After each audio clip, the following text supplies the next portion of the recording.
Welcome, everybody, to another edition of Coffee and Open Source, a place to meet some new friends, have some great conversations, and maybe learn something on the way. I'm your host, Isaac Levin. And if you're enjoying the conversations here, be sure to like, subscribe, follow, wherever you're watching or listening. Also, if you or someone you know would like to come on the show and have a chat with me, feel free to reach out to me on whatever social media platform you are on, because I'm probably there too, because I collect them like Pokemon cards. And the best way to find them is if you go to isaacr11.com. You will see a list of all the places that I'm at, and you can send me a message and we can chat. All right, with that out of the way, I'm looking forward to this one because this is somebody that I have a ton of respect for. They built something really cool. That's probably what most of the people that know them for, what is that thing. But I'm interested to just learn a bit more about them and figure out what makes them interested about tech and interested about open source. So my guest today is Jan de Dobbeleer. Jan, do you want to say hello? Introduce yourself. Hi, everybody. My name is Jan, 44 years old from Belgium, software engineer for, I'd say, about 10 years, building interesting tools that I like and hopefully others like as well. Yeah, well, I mean, I think, I don't know. And also, I think one of the things is that one thing you didn't mention is that you are a purveyor of creating open source tech, which I think is really, really cool. I want to find out, Jan, like how you got started. Like, when did you realize technology was a thing that you wanted to kind of pursue as a career? As a career, it actually came rather late. Um, I, s- I, I've always been interested working with computers as a kid. So I grew up in the 90s, obviously saw the rise of the internet, computers, everything, which was super fascinating to me, my two brothers. So we were always tinkering, building our gaming setups, etc. Not knowing it at the time, but actually learning how to use a computer just through playing with it, because that's what we did, or that was our at least our goal at the time. But I never really thought at that time at pursuing a career in tech or doing something with computers, even though it was something I really enjoyed. So I got lost for quite a while. I actually was a watchmaker. I think if you've watched or at least listened to previous podcasts, some people Yeah, will notice. yeah. I was a watchmaker, did that for a couple of years, loved doing that. But then I think around the year it hit me like, hey, in all honesty, I can no longer be there or for my family financially as a watchmaker because it doesn't really pay that much, which is unfortunate, but that's just it. And that's all of a sudden when I realized, like, hey, you know what? I love playing with Android phones at the time. The era of the smartphone around 2011. Windows Phone was still out there. The promise was there that it would take over the world. And I just said, I'm going to go back to school. I was 30. We had our first kid, so I'll go back to school. And I learned how to program. And I basically fell in love. I had no idea what it was, but I fell in love the first few weeks. And I just started building apps, mobile apps at the time because of the Android background. Sure. Like I want to just build mobile apps. But as I learned C# first, that's how I entered into the whole Microsoft ecosystem. So I started to build Windows Phone apps because that's the only thing I knew. I learned C# before I learned Java. So imagine if that would have been the other way around. Maybe we wouldn't be talking Yeah, here right maybe. now. But that's my starting point, which is 44 now, 30. That's like 14 years. Yeah.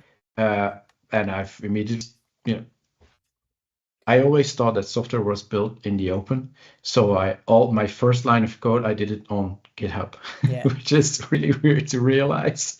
And that's how it got started and skyrocketed, I guess. I mean, I think it's great. Like, I think there's a lot of people in tech, we're of similar ages. So, like, a lot of people in Mm. tech that kind of made that transition where it's like, didn't really know what open source was. And then you started building things in open source. But I think the fact that you got started, like, putting things on GitHub is pretty awesome. And I think it also builds, like, you don't know anything, you don't know any better, right? Like the Mhm. idea of it's like, oh, I'm just gonna make something for myself and then just leave it as a folder on my desktop and no one ever gets to see it, but I use it all the time. It's kind of strange, at least to me. Like, and I assume, and we'll talk about some of the things that you built, but I'd imagine for the most part, like you build something, you're like, oh, like maybe I'll have like a silly idea, and then eventually you're like, oh, this is cool. Like other people should use this Mhm. or try to use this, and then it's already out there. And then you just have to put some wrapping around it to make it a bit easier for folks, right? True.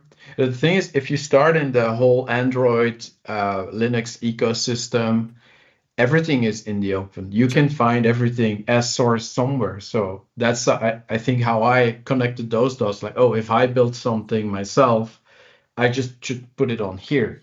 You know, not even in an accessible way, but just the code is there. You know, use it, whatever. Just figure it out. Um, and I think for a lot of people, that's just how it starts. Yeah. I want to go back. I mean, I knew this before you mentioned it, but like the watchmaking thing. Mm-hmm. I'm fascinated with that because I think that there are some similarities between building software and making watches for sure, but like one is very analog, right? Mm-hmm. Like, you have a pre-built set of things that you need to do, like software, but the way that you can get to it is completely variable in software. Where else the way that you Mm-hmm. do it when you're building something like a watch, like you can't put the minute hand over here and then the hour hand. I mean, depending on the kind of watch, but you know what I'm saying. So, a question that I have for you is what are some of the things that when you made the transition over to kind of building things in tech, what are some things that you immediately kind of thought of as like, oh, it's not very different than like the tactical pieces of building watches? Debugging. Yeah. It's Oh, interesting. that whole process is the same if you have to troubleshoot a watch, as in why isn't this working? That process, when I had to apply it in software, it felt very familiar because the thought process you have, like I need to figure out what is actually wrong from an architectural or design point of view, is identical to the way you approach a watch. You can just see a watch as a predefined architecture that's there, Sure. but also in a watch, because you say, obviously you cannot, construct it differently than how it should be done, theoretically, or else it won't work. But there is a way to introduce a new bug when you try to resolve an existing issue in a watch, because it's still a mechanical thing, there's Yeah. physics involved, etc. So you can play around with things and make it run correctly, but end up with two issues in your watch because you did not find the original root cause. You Mm, just created a second workaround sure. Yeah. Yeah. that. So do you see the Yeah. similarity here? Fixing So bugs creates new right. bugs. That's how it Yes, works. exactly. So that whole process, right? I need to understand how this actually works and why this thing behaves the way it does, Yeah. and figure out the root cause rather than, maybe I'm going down this path in my software stack and I see, hey, wait a minute, this is weird. But then I might miss that other crucial piece that is actually causing it. And because you don't know who went there before you and what they did. So that whole process for me was 100% identical. So uh, yeah. Here's a silly question. Which one is more painful to troubleshoot? I have a guess of what's more painful, but I'd like to hear from you. Is like, what is a more challenging debugging experience? Is it something like you said that it's a very physics-based, mechanical sort of thing? Or let's be real, like everything that we're doing is like glass and sand and electricity, right? Like, is there like do you have like I guess my question is which one is more annoying, I guess, debugging watches or debugging software? Hmm, that's a really good question. I, Initially, when you asked the question, my thought was it's identical. I can't Mm, choose sure. one or the other.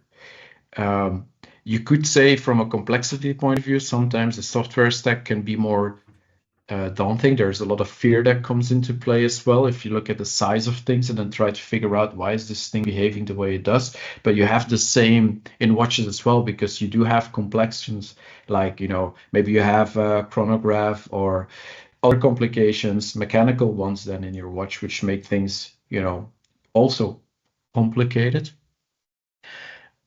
In the end, I think I'm going to say they're both very similar, and Yeah. it's all about the way you approach it. If you look at the big thing, like if you look at a watch, suppose you have no pre-existing knowledge of how that thing operates, it's also very scary.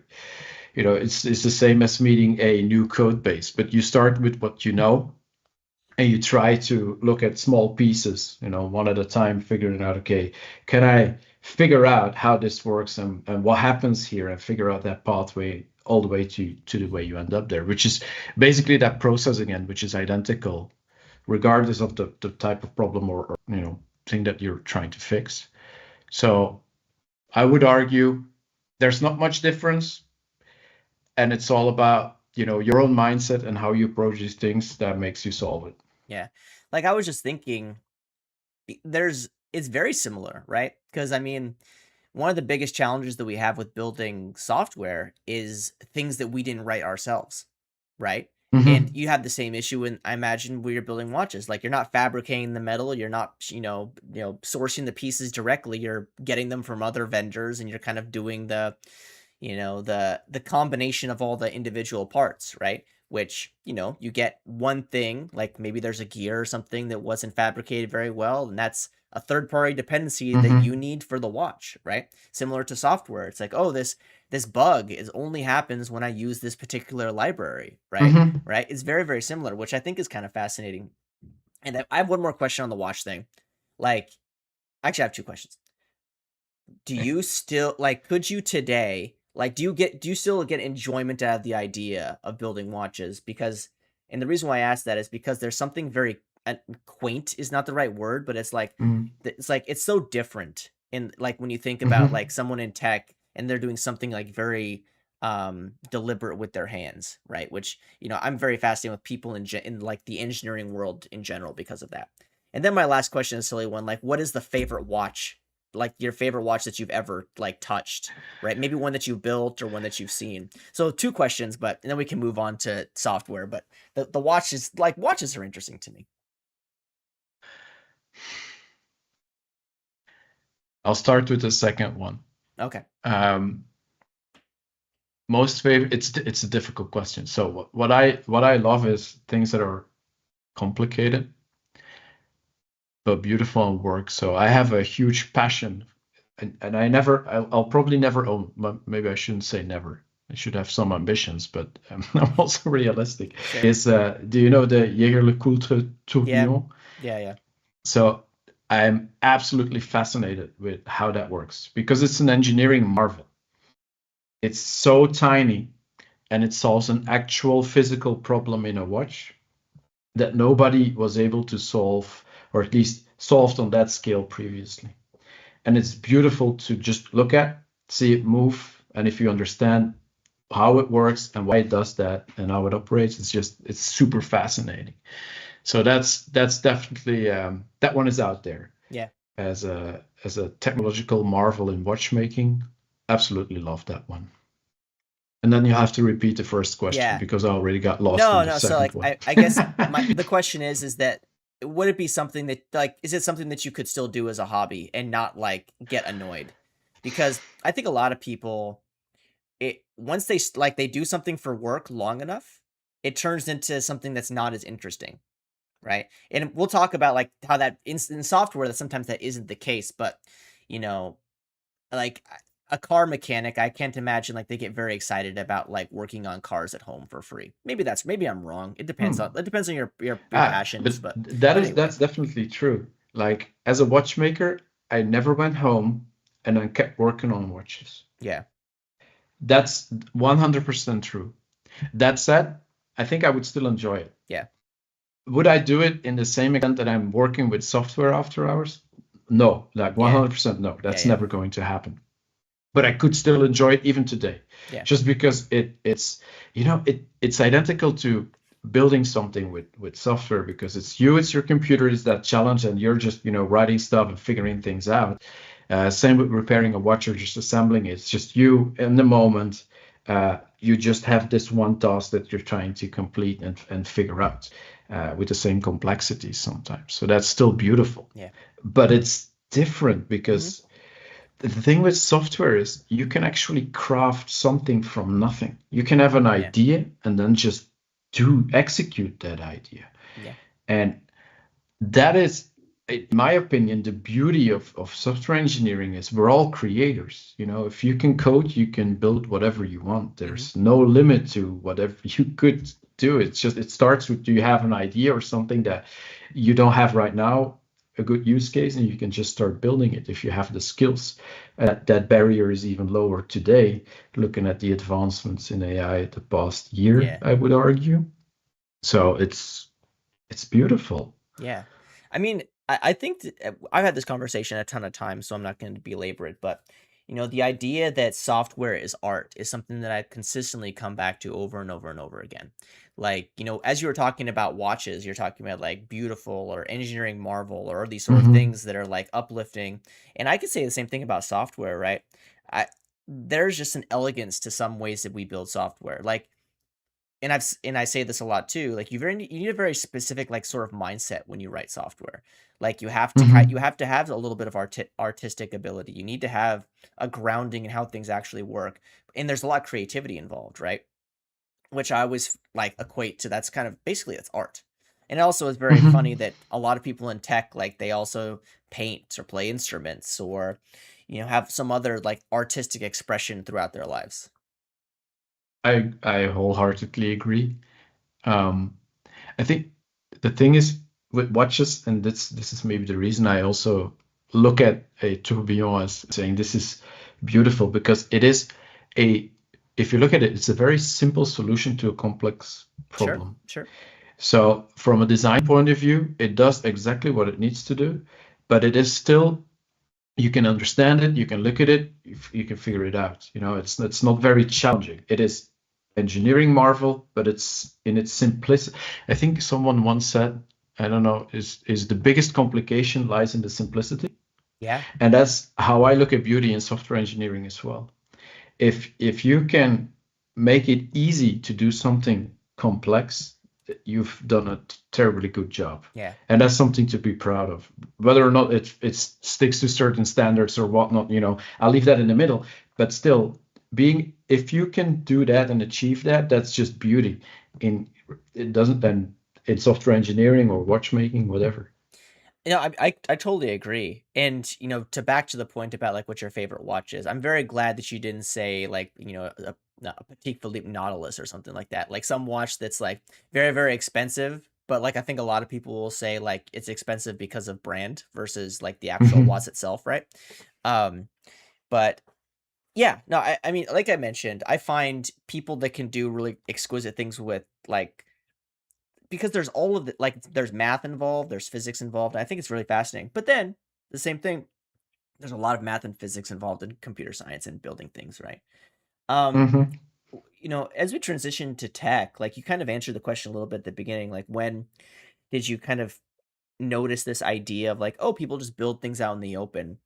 Um, so you said you started like in the kind of the Android space. Were there sort of like some sort of apps that existed at the time when you got started that that you would see and you're like, "Oh, like that's a really cool app. Like I like the way it looks. I like the way that it's designed." Were there any things that kind of motivated you to kind of build apps in that time frame? Because I think that, we all see like Android apps or iOS apps all the time and we'll say like Hmm. immediately like this one sucks or this one doesn't suck. Like, and we'll look at ratings and things like that, but it's usually like very subjective. But do you remember any apps from, 10 years ago that you're like, "Oh, that's a really good looking app. I like that." The thing I do remember is maybe not necessarily that, because my mind is just terrible at remembering those things. But what I do remember is the gaps we had in platforms Sure.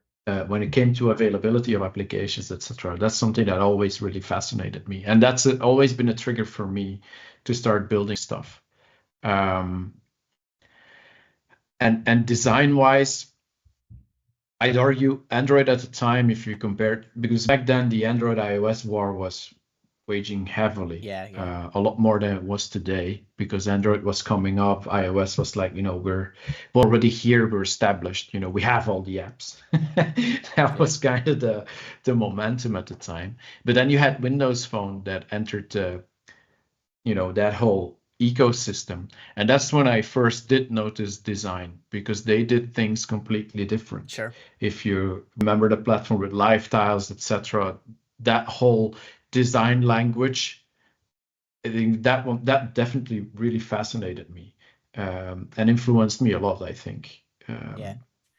Yeah, I find it pretty fascinating today. Like, I was thinking about this the other day. Like, there was an app that I saw people talking about a lot on iOS. And I'm like, okay, I'll give it a shot. And I have an Android phone, and it didn't exist on Mhm. Android. And my brain was completely blown. It's like, why do you not have an Android app? because we'll probably talk about this in a little bit, but like there are so many ways that you can build cross-platform apps that run on Android and iOS. So like, why would you invest in solely building an iOS app? My guess is they built an iOS app a few years ago, and they're like, why would we rewrite it for to build it in Android? But this kind of goes to, I think, a longer conversation that we're gonna have, where it's like, when you build things for multiple platforms, like obviously there's different implementation details. And I'm curious from your standpoint, as somebody that does this, it's like, when does it no longer become worth the effort of when you're building things about like they have to touch six different ways of doing the same thing? Like, when does it become, this isn't worth the effort. It's not going to benefit as many people as I'd like. I don't think it's about the people specifically. In my experience, it's mainly around feature availability and the fact that you have to invent your own workarounds to make things function the same way or behave the same way. So if you look at OhMyPosh, you have a couple of things you need to take into account. First off, is cross platforms. You have Windows, Mac OS, Linux, and then some other Yeah. more exotic platforms as well. But that's like, take those three as a baseline, and then you have all of the different shells it needs to operate in, but they all have their own behavior and functionality. So they might offer support for one feature but not the other. And then you have the terminal. It also plays a part in rendering and making sure it's visually all correct. And for me, in that world specifically, that's when I have to create so many workarounds Sure. across platforms sometimes. And usually, in my case, you can bring it back to the shell feature. Like if you take Bash, for example, it's been around for ages. It's definitely no longer the modern kid on the block, and it Sure. lacks a few features. And sometimes you just have to say, okay, this is not worth my while anymore because I keep getting issues around. It doesn't behave exactly the same on, for example, Windows or WSL or Linux and Mac OS. So that's when I say, okay, this is no longer worth my while, to be honest, because I'm spending too much time Yeah. fixing all these issues, working around it, creating probably more and more bugs because I'm unable to really solve it because there is no uniform way to make it work, or at least a limited set of, it's either this or that, but Yeah. it just becomes a very complicated thing to support, and that's when I pull the plug. Um, but that's usually my, like, if I feel like I'm going down a rabbit hole here, where if I fix it here and then breaks there, and there's just no way I can keep these things compatible, that's when I say, okay, let's just kill this feature Yeah. because it's not worth my while anymore. And this kind of leads me to like, would you, and I don't know what your opinion of this is. I think a lot of people build like that have to build cross-platform things. They will say, quite frankly, I can't make this work on this particular platform, but it works on this platform. So what is your opinion of that, where it's like certain features work on certain platforms and don't, just because of what you said? It could become too challenging to make it work the same way across everything. I'm okay with accepting that if at least they really tried, because I can assure you there's always a way, usually. Sure, sure. um, I think I've only taken that decision once, if my memory serves me correct, for one feature. And every other workaround I still have in place because I do still want to offer people the best, most uniform cross-platform, cross-shell experience out there. Yeah. So in my opinion, and especially today with everything that you have available to build software more efficiently, it, you need to have really strong arguments to say I'm not doing this, and not just, okay, I can't figure it out. Um, I don't go over those things too lightly Sure. myself. So Yeah. Well, I'd imagine too, it's like you want to bring the best value to wherever people are, right?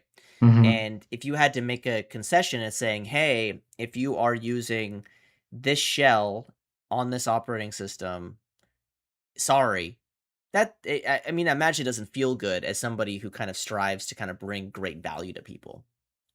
But there is one shell, and I don't mind sharing that annoys me beyond compare, and that is Bash and Cygwin on Windows.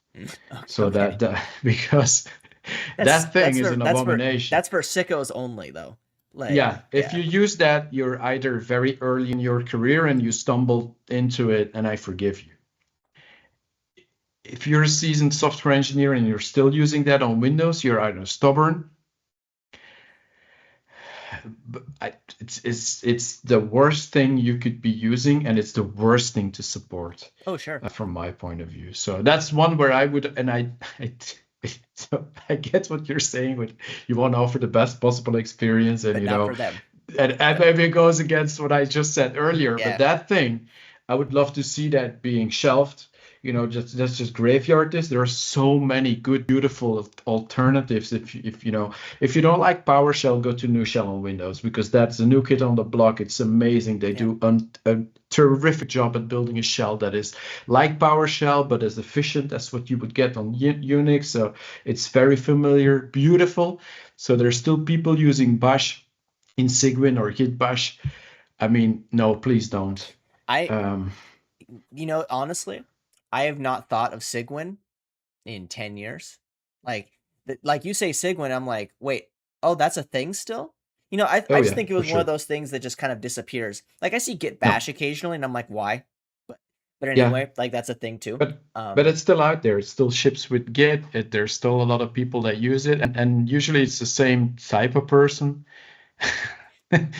Coming from Linux, having a strong Yeah, opinionated sure, sure, background sure. on this is what it should be. So I want to use Phasor Z Shell on my Windows machine, and I refuse to use or to look at alternatives. But you're entering this weird, like, it's not really a compatible world. It tries to make you think, yeah, you're in Linux, but you're not. But you're And not. yeah, Yeah, it's just yeah. So, weird. yeah, no, I mean, we were talking about this before we got started. Like, I don't think there's 99, you know more about, the CLI and prompts and that's the 99.9999% people, right? Like we've already had this discussion.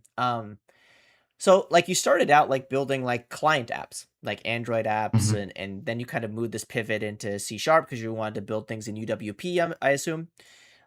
So Mhm. when did you fall in love with the terminal? Because I think it's very clear to be able to want to build something like Oh My Posh, you really have to enjoy the terminal. Otherwise, I think that you probably would have stopped it at some point in the last 5 years, right? Yeah, two things there. One, I got challenged, as but probably by the same people who are still using Cygwin on Windows today. So I got challenged by huge, sysops people at a company I was working in, saying I was a Windows Phone developer at the time, and they looked at me and they made fun of me because I was using Windows. They were using Linux, so they had Z Shell, oh my Z Shell installed in there, and a cool Powerline prompt. They were living and breathing terminal. Okay. I respected that because I had no idea what it was at the time. I was still a UI focused developer. So they made fun of me saying, "Ha, you can't, you'll never have this. Windows is, you know, we are a lot more superior to your operating system." That whole narrative. And I said, "Well, I don't believe that, to be honest. I'll show you." So what that triggered was not just a search to, hey, how can I have that same experience in a terminal on Windows? It wasn't just that mission, but also like it opened my interest into, the terminal shells, etc., and figuring out, how do these things actually get built? Like, how does my app get built in the command line? What are all these underlying commands? I was still working in my IDE. Can I decouple from my IDE? Can I start doing more from the terminal?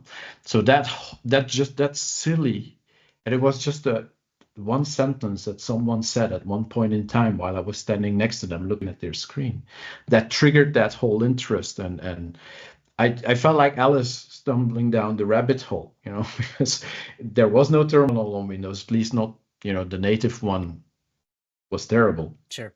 So you had to go to Conimu, at ConEmu at the time. I don't know how you pronounce it, ConEmu. Anyhow, that was the only one who could do actual terminal emulation. So you could run PowerShell in there and have all your nice fonts and glyphs, etc.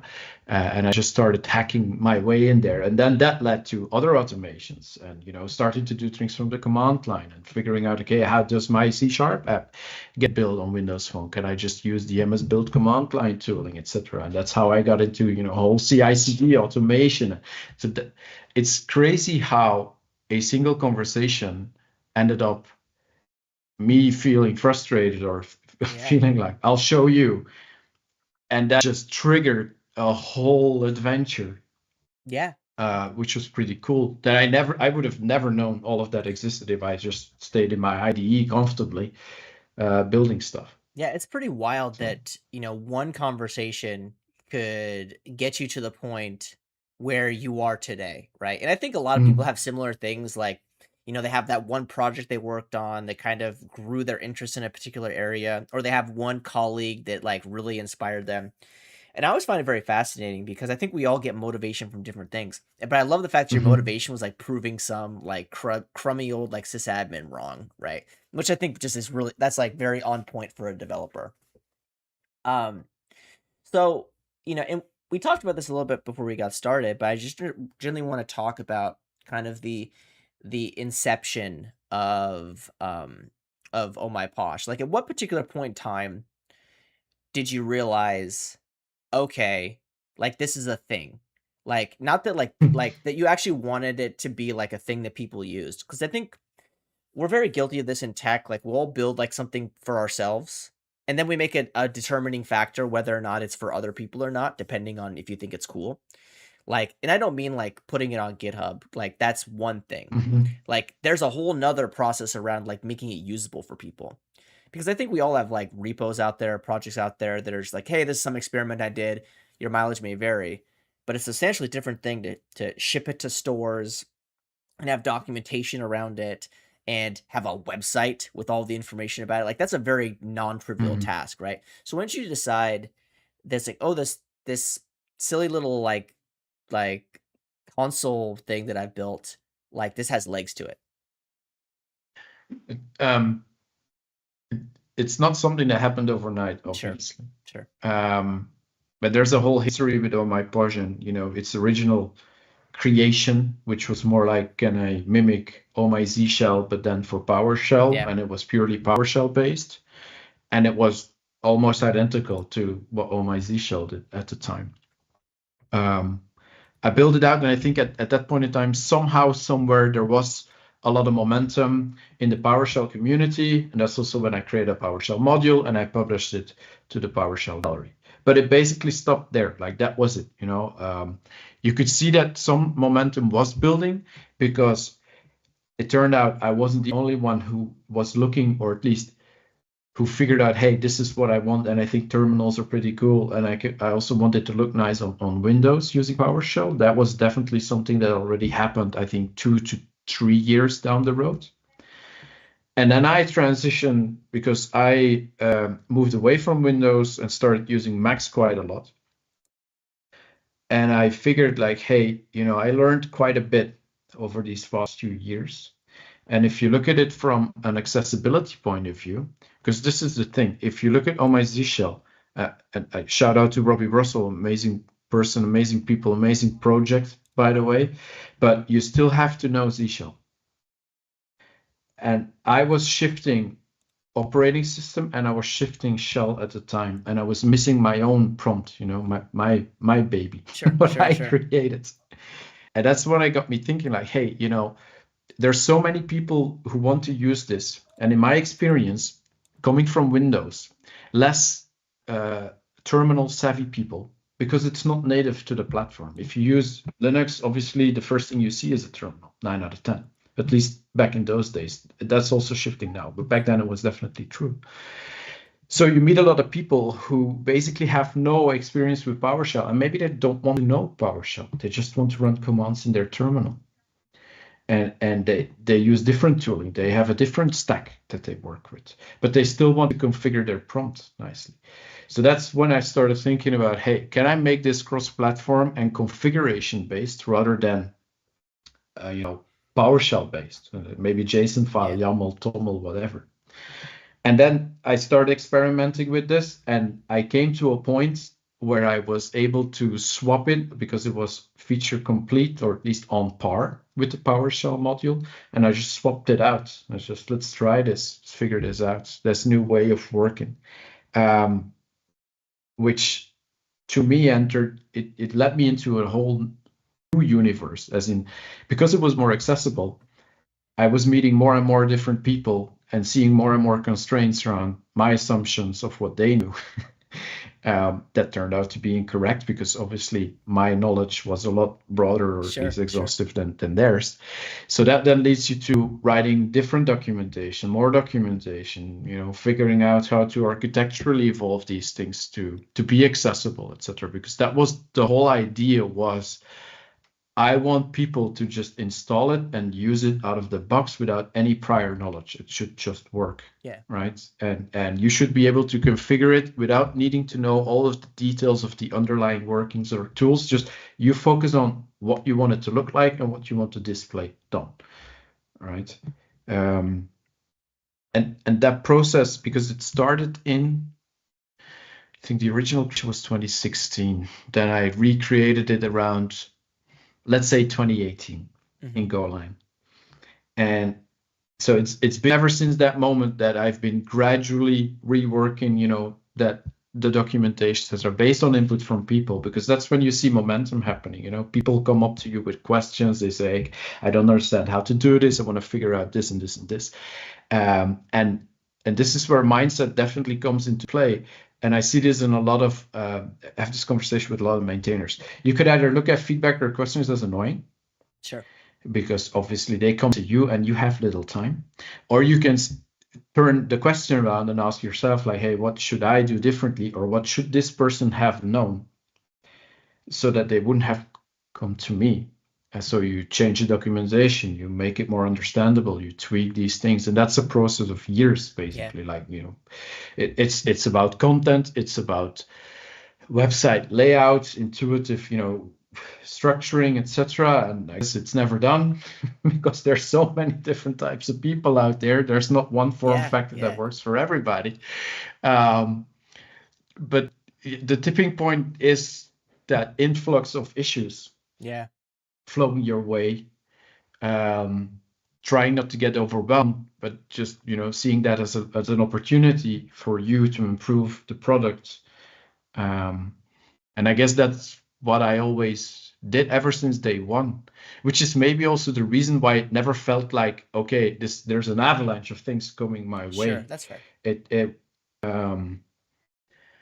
But it did grow. And I think for me, the realization, like, oh, this is actually a thing now, to come back to your Yeah. original question, was when I saw it being used in the build keynotes Sure. by Yeah. Microsoft, Yeah. and also Microsoft employees contacting me to start a conversation, or seeing them use it. And there's even a guide on how to install OhMyPosh on Microsoft's own Learn website and documentation, which, yeah, at that point in time, which I think it's like 4 or 5 years back, you realize, like, oh, okay, this Yeah. is established now, I guess, as a tool in that ecosystem.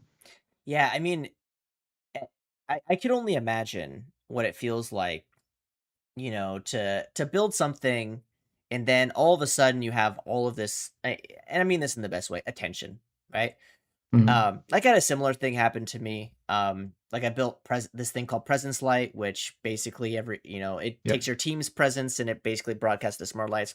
And then I was on a build keynote, and then it turned into a whole thing. Like, so at a micro level to yours, I know what it feels like all of a sudden, where people have knowledge of something you built. And then you have this Mhm. conversation internally. It's like, this is just some silly thing that I built for whatever. Like, now people want to actually use it. And I'll say this about, like, your thing particularly. I have not seen very many projects that have been built like a product that are like yours. Like, it's very much like you mentioned it, the documentation, the how-to guides, like all of this stuff, because you've packaged up Oh My Posh in a way that I think a lot of other people would probably not be interested in doing because of the effort that's involved around Mm-hmm. non-code, right? And I think to your point earlier, it's like it was very, very important to you to do that. One, because it probably limited the amount of issues that people would create in your repo and kind of drown you out. But Mm-hmm. two, like it reduced the barrier to entry for it, which means more people used it, which means more people can contribute and all that sort of stuff. Um, so I'm curious about this particular question specifically around the idea of like feature complete. Like, we were talking a little bit before about like, like some people could argue that Oh My Posh has been feature complete for 2 or 3 years. And and but it's not, because you're continuing, like I just happened to look while we were talking, like there's still code being committed to it, right? And it's non-trivial Mm-hmm. code, right? So I guess my question is, like, what is your opinion about feature completeness in general? And then to follow up on that, like, how do you see, like, eventually you're going to get bored of doing this. What is that eventually going to feel like for you? I'll start with the first one. Feature completion, and this is an interesting topic because I agree with what you stated. I think for 99% of people out there, OhMyPosh has been feature complete for a couple of years now. And for most of the people who install and configure OhMyPosh at that point in time, it's a one-shot effort. And then they leave it alone and it works for years on end, hopefully, unless if I break something, which can happen. But usually I don't hear from them again. They don't touch it anymore. It's not like they follow the change log and see like, oh, now we have this Yeah. ability. So I want to use this and I'll do this. Also because I'm not vocal about it all the time. That's definitely an item on my to-do list. I tried it in the past, but I just fail at doing it because I always get sucked back into, oh, let's code rather Yeah, than yeah. let's write and It's the work. and It's the work. share, Like, again, right? it's the work Yeah, around it, right? Like that. yeah. I think most developers have less interest in doing, and you've done substantially more than most. But I interrupted you. Continue. But yeah, just still, it interests me to do it, but you always have to weigh like when am I going to do this because still time is limited and I want to invest it in building the product and growing it from a capability point of view. But to be honest, I don't think it will ever be 100% feature complete because there's always opportunities. If you Mm, look at past week, so all of a sudden I was reading on Twitter and I saw a tweet by someone who said like, hey, I built my own status line for Cloud Code, and I was like, oh, you can do that? That's cool. So I looked at how it worked and I was like, wait a minute, oh my Posh can do this. yeah. This is trivial. I think I can build this in a weekend and ship it. And then you have in your cloud code, you have an OhMyPosh status line, but existing functionality, but then additional context for which model am I using? What's my context window size? All nicely visualized once again, because I saw the same challenge. I need to know shell scripting in order to create a status line, Yeah. but 99% of the people out there don't care about writing their own shell script to format their status line. Maybe they just want something to do that for them and just, be very accessible. So I did it, I built it, I shipped it, and people seemed to love it. Responded At least it immediately. got quite Responded. got a lot of attention. Yeah. Yeah. Yeah. And there's going to be other use cases like that. There's always going to be interesting things where like, hey, this could be a good addition, or I could do this. Tooling landscape evolves. So if you look at segments, where OhMyPosh, you define every segment just fetches context from one either tool or bit of information that you need, and the tool chain also evolves, right? There's a Sure. lot of different source control systems. There's a lot of momentum around that currently as well. So there's always new ones that pop up. There's always going to be something. And the only thing I would argue that is pretty much feature complete, or at least that I'm happy with, is the inner architecture. So if you look at the core engine of OhMyPosh, how it works, and the extensibility of it, I'm pretty pleased with how that actually came to life. And there's been a lot of work I put in there for the past 2 years in terms of architecture, performance, and efficiency. And I think that I I could argue that is like 80% Yeah. feature complete. But that does enable easy additions, and just allow for contributions, because you don't really need to know all of those details if you want to just contribute a segment, Yeah. and that everything just happens automatically. So I would argue, depending on where you look, I could say it's pretty much feature complete. And in other places, there will always be new opportunities that Sure. pop up throughout the year. I can just jump on and onboard them and extend the functionality that way. Yeah, I mean it's fascinating, and like the idea, and I imagine this felt really good for you when people would start to create like their own segments or show their own Mhm. configurations. Like, there was a point in time I feel like everybody had like their own, like, if you go to the Oh My Posh website and you look at all the themes, right? It's like everybody had like their own Yeah. custom one, right? And like you could download it. And I remember being like, I can't imagine what it feels like to be Yon. It's like everybody's basically using your tool to like share their personality, which is kind of Mhm. fascinating if you think about it, right? That's actually, I never looked at it that way. I had to say stop at one point in time. I no Yeah. longer accept these additions because it just kept growing. That was one of the things that grew exponentially. Like everybody just wanted to share their own, like, this is me, this is me, this is me. Look Yeah. at what I built. I was like, okay, that's nice, but I can't include that into the actual project all the time. Yeah. And there's probably a different way I can go about that and still allow people to contribute, but that's something that's on my to-do list. Yeah. But yeah.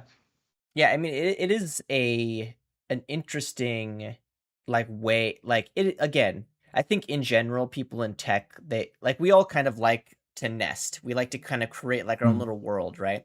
And I mean, not to quote Scott Hanselman, but Scott Hanselman talks about this all the time where it's like, you want to have like your setup be your setup, and like anything that's different from your setup is kind of foreign, right? That's probably not the best word to use, but mhm, like it's one of those things where it just doesn't feel right. You don't feel comfortable. You don't feel like you're at home. And I just thought it was very funny that like, it's like the scroll bar is like this big for like that page that shows like all the different terminal layouts, right? But mhm. I mean, it is pretty cool. That's Uh a good source of inspiration, I guess, oh for a lot sure. of people. If you don't know where to get started, that's a good starting Yeah. point, just. Oh, for sure. And I mean, it is one of those things too where there's like the customization. Like I don't know if you've ever done the math, like how many unique versions of like Oh My Posh like setups there can be. But I imagine it's in like millions, tens of millions probably, right? Just like quick, like me think, Easily. yeah, like me thinking like, okay, well, how many different segments are there? Okay. How many different color options are? Okay, well, infinite. All Mhm, right, well, there's whatever. So it's one of those things where it's completely at the user's discretion of what they want the mhm, experience to look like, which I think is awesome. Um, one of the things that I'd like to kind of end on as we kind of start to wrap up the conversation is like the idea of like the future of Oh My Posh, right? Like you talked a little bit about feature completeness, and like that's not really a like it's not really feature complete as it pertains to like the project itself will live on in different permutations, but like the core architecture you would say is feature complete. Um my question is around how you balance new features, because I've interviewed a lot, or I've had a conversation with a lot of maintainers or people that have created very large things, and there eventually becomes kind of this tipping point where you get requests. Those requests are very like one-off sort of things that would make this one person or this one company's life a bit better, and you have to weigh that against like, okay, well, what does Yon have the bandwidth to do?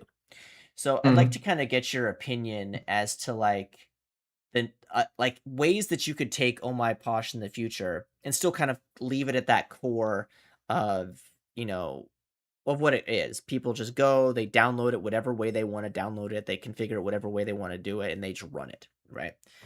Have you ever thought about, some like pay as you go serve like sort of option where it's like, oh, you want this very specific feature for yourself for this company, like here's how you can do that. You can give me some money or whatever, or sponsor me or whatever you want to call it. Yeah.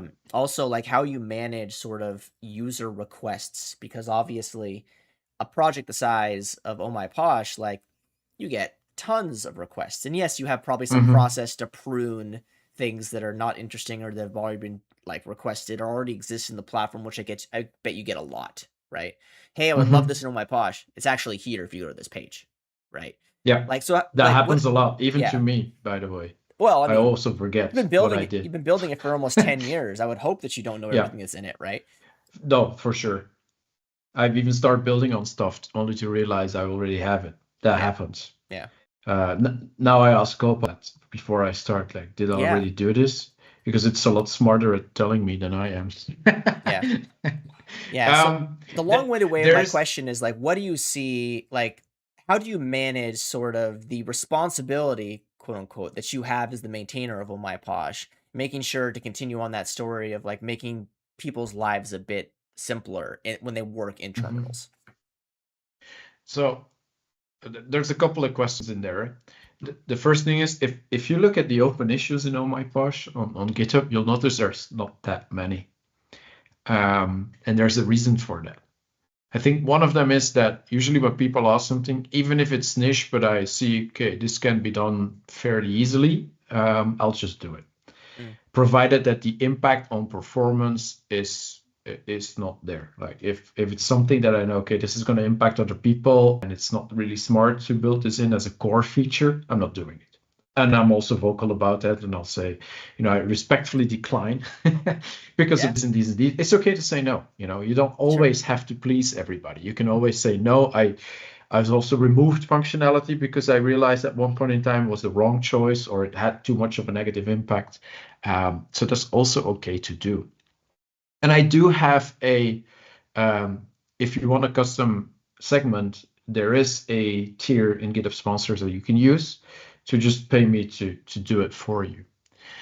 It's never been used before, usually or mostly because I'm just too fast and saying, okay, I'll build it and I'll make it happen. And this is maybe also the reason why I stated that the architecture is pretty much feature complete, because I've reached a point where I can actually fairly easily just extend things without shooting myself in the foot. So that's positive. Um, so in my opinion, or at least where I'm at currently, the way I see the future here is I'll just keep on steadily adding things Sure. that make sense. And that won't ever stop, because you asked me previously, I didn't answer the question, like, would you ever, feel burned out or ditch the project? I think it's a bit of it's a pendulum, right? I've been in it's been a decade almost. Next year is a decade. And there's been moments where obviously my interest is lower because of things that happen around you or whatever. We're all just people, and life happens, and your interests also change at times. But there's something that keeps drawing me back in, and I found it, in my opinion, a good balance in how I can maintain this, and I built my career as well. Yeah. Right, I can't lie about it. Doing this put me in the spotlight, and it did offer opportunities. Even though Scott Hanselman will say, like, yeah, but you did that. That's true, but still, Sure. there is a part of luck involved and things that happen organically because you did this thing, even if you put in the work. And I like that aspect as well. So it's fun to do this. It's fun to see people use this, and it's fun to be able to come up with new additions and features, etc. It gives me a lot of energy. So as long as I can keep that balance, I don't think that will change in the near future. Yeah. Now, you never say never because you don't know what happens in life, but currently I can see myself going for another 10 years Yeah. easily. Yeah, and I'd imagine the next 10 years, like you said, there'll be something crazy that shows up that all of a Mm. sudden you're like, "Oh, like we need an Oh My Posh in that," right? Yeah, Which exactly. which I think is kind of, I don't want to paraphrase what you said because I think you said it very well. Like the idea that it's like nothing is ever really feature complete, or feature complete probably isn't the right way to phrase it. Like nothing is without possibility, Hmm. because I think that we can build software, and then as time changes, the requirements of software change, right? Yeah. Um, or like to back to what you said, like the entrance of the maintainer or the entrance of the builder of that software, their priorities change or their interests move somewhere else, Mm-hmm. which I think is probably substantially more common True. than the other, right? You only got to look and see like, oh, this project has been around for a long time and the maintainer really doesn't hang out here anymore. Like I'm guilty of Mm-hmm. that, right? Um, but I think the fact that you've been doing it as long as you have and continue to iterate on it, knowing that you have a full time job, knowing that you have other things that you're probably interested in other than Oh My Posh, Mm-hmm. shows to me how much you actually care. Definitely true. Yeah. Yes. Um. So I'd like to so as we wrap up, I think one of the things that I just want to call out the fact that you are kind of a unicorn in this space because you built something that went from a very small idea to very, very well-known idea, to like I mentioned, like a product. And I just want to commend you for that because at a point in time, your I want to push back on the sysadmin from actually like, thinking that I can't do it to, now the fact that you get put on podcasts, like you mentioned, like you're on Microsoft's public documentation platform. Mm-hmm. Um, and for the most part, I think that you probably enjoyed most of it, which I know True. as somebody like me, I'm like, how can you be happy for this for this 10 years, right? Like, because I think that it's in it because it's fascinating. So I just wanted to commend you for that. And I'd like to Thank you. kind of know, like, what do you see? Like, obviously, this space is very strange, at least to me. Like, the terminal console platform space, like the non-GUI version of operating systems. Mm-hmm. Because in the end of the day, it's very simple, but also, like I think you've voiced it, it's very complex. Like Mm-hmm. if you actually think about a level down or two levels or three levels down from like you're in Windows Terminal or you're in whatever terminal like tool that you're using, right? And you just hack away and you hit enter. All the stuff that makes that happen. Like where do you see this space going? Because if you ask somebody 15 years ago, they had command prompt, they had PowerShell, and then they had the ones that are on Linux or the ones that are on Mac. And people are like, there's nothing really new here. And I think that we could all disagree that like that wasn't true because look at this space now. Like, what do you think like the future of this space looks like? To be honest, if I look back 10 years, I would have never expected that the terminal and shells would be in the position they're in today when it comes to usage and tooling and adoption. And I think that AI is making, or at least agentic AI, is making that even more relevant today when it comes to tooling that AI can use, because that is what we're seeing currently. So I don't see that slowing down anytime soon. In fact, I see it drawing a lot more people to the terminal and the shelves because of that whole automation momentum that we have in a more accessible way. There are some, and I mentioned it, there are some new shells on the block that gain a lot of momentum that are interesting because they like kind of bridge worlds. They Sure. take inspiration from PowerShell, from Unix shells, and then they create this hybrid cross-platform tool stack, which to me is, and that's maybe it aligns with my interest. Like, hey, it's around accessibility, cross-platform. It's interesting. It bridges worlds. So that's cool to see. And at the same time, I see a lot of people creating command line tooling, um, which I would have never expected to still witness at this rate or this magnitude. Um, I don't know where it's going. All I know, and maybe that's a constant ever since the beginning of time in software engineering, is that the terminal and the shell are have always been there Yeah. and probably will always remain relevant, because that's where things usually happens and how tooling integrates with each other. It's basically like networking layers in a cloud landscape. You can abstract as much away as you want. In the end, you're still left with communication between systems and all of that. And I think on your machine, on your desktop, that's the terminal and the shell is where it actually happens. And if you want to automate, and if you want to, even if with AI, that's the skill you need to have. That's Yeah. what you need to know. So I don't see that going away anytime soon. And maybe it becomes more accessible. That would be cool. Yeah. Because I still think there is it is challenging for new people or people who are not familiar with this concept to understand what that really is, because it is a layered stack that you're working in.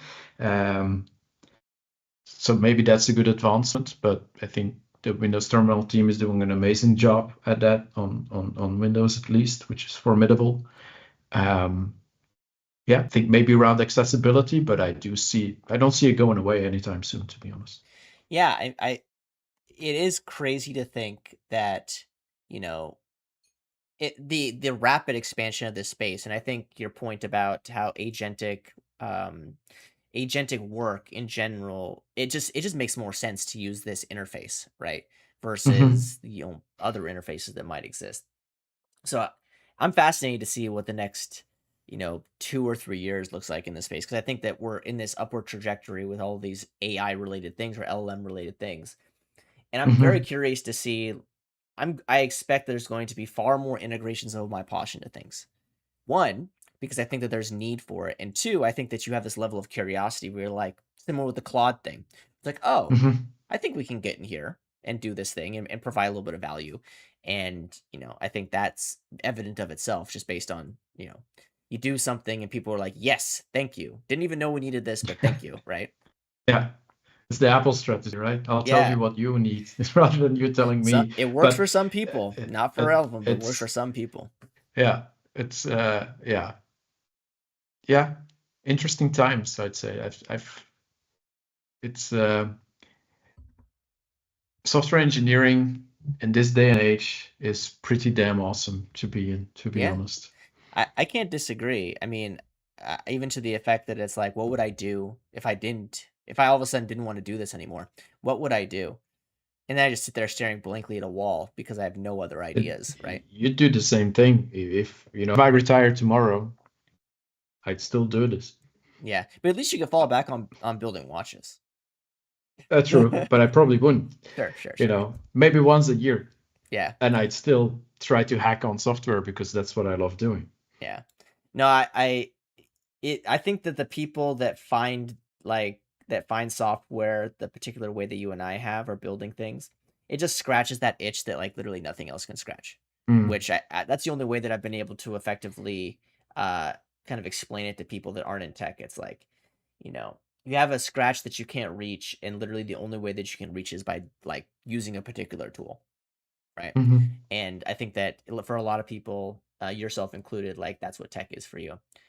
And I want to thank you so much for your time. Like I know that it's getting late there. And I highly, highly, highly recommend, if you're not following around what Jan's doing, or if you're not using OhMyPosh, like I think that everybody, there's probably the Venn diagram, people that are listening to this or watching this, and the people that use OhMyPosh is like basically a circle. I can't imagine there being like differences, but if you're not, um, the ohmyposh.dev, ohmyposh.dev is the website. You can find Jan on social media platforms like Blue Sky, for instance. That's at jan.ohmyposh.dev. There'll be some links to some other places that he's at in the show notes. Uh, Before we leave, do you have any parting words, my friend? Maybe I'll try to say something relevant to this day and age with the rise of AI and the fact that people are worried they're going to lose their jobs because of AI. That is definitely not going to be the case. If you love building software, you care about architecture, scalability, security, etc., that's where you get your kick from, there's going to be more than enough work for you going forward, Mm, because that remains, right? That's core software engineering skills. They remain and they become more relevant than ever, or at least they will become more visible that it's always been super relevant. And coding might go away or get low. It might be different because I sure. don't write that much lines of code anymore myself, and Yeah. that's okay, but I still craft.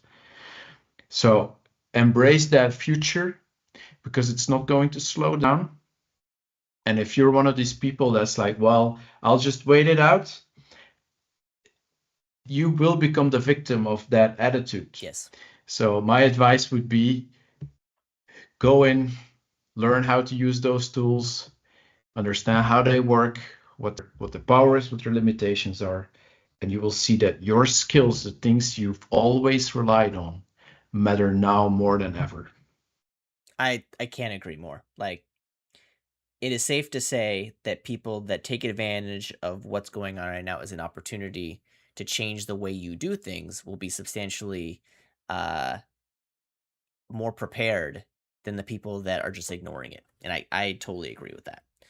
Um Jan, this has been awesome. Like, it's been great to chat with you. Like we were talking about before we got started, never actually talked with you like with voices. It's always been with text. So it was good to get to know you a Sure. little bit better and see what your thought process around these things, and obviously get some good stories about Oh My Posh because I was using it. I think that I don't know if I was a part of that keynote that Oh My Posh was mentioned in, but like I definitely remember it. I can't remember which one it was actually first shown, but um, it was one of those things where I think everybody realized really, really quickly, like this thing is helpful, and I want to commend you for that Mhm. because Thank you. we don't typically in tech, we don't like everybody. Like it's very, very hard in tech to get a bunch of opinionated people to agree on one thing.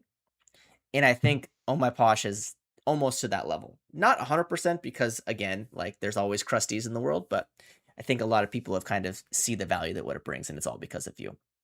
And I want Thank to you very thank you much. and thank the people that were watching this live as well, watching in the future.